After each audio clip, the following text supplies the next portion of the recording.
You might remember one of the eye-widening expenses in this contract was training, $1 million in training and still counting. But one employee who worked in a school says there was almost no training.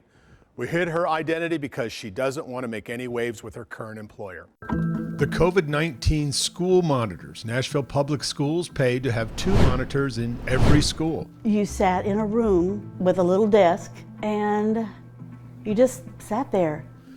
This woman, we'll call her Dee, worked in one of these schools, and the first thing she will tell you is she did almost nothing, right from day one. It was boring.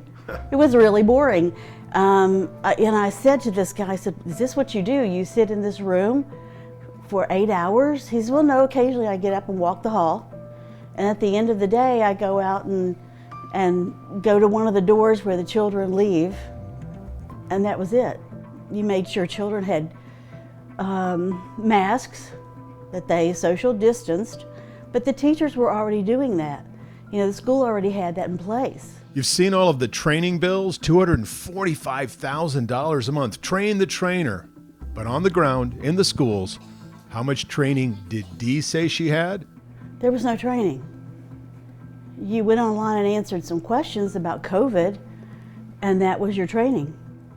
Really? And you went straight to work, and that was it? Yes. You had the only holdup was a very in-depth background check that took 2.5 weeks to return. Remember the $1.9 million Nashville Public Schools paid for temperature scanners. You can see here in an invoice on March 15th, they say those cameras were delivered. Dee says her school didn't have any, and she started in April. What about the thermometers and checking? We didn't have any. Not at the schools I was at. But this was April? April, almost the end of the school year. So why did Dee come forward despite her reservations? She felt it was the right thing to do. When I saw you start this story, I thought, oh my gosh, finally someone is picking up on this. You know, it wasn't just me. There was something that didn't quite measure up. Get some answers and get them now, because somebody is getting really wealthy off of your tax dollars that you're supposed to be spending on your kids. We asked MNPS if the temperature scanners were being built to order and they knew they couldn't be delivered until March, April, mid-April.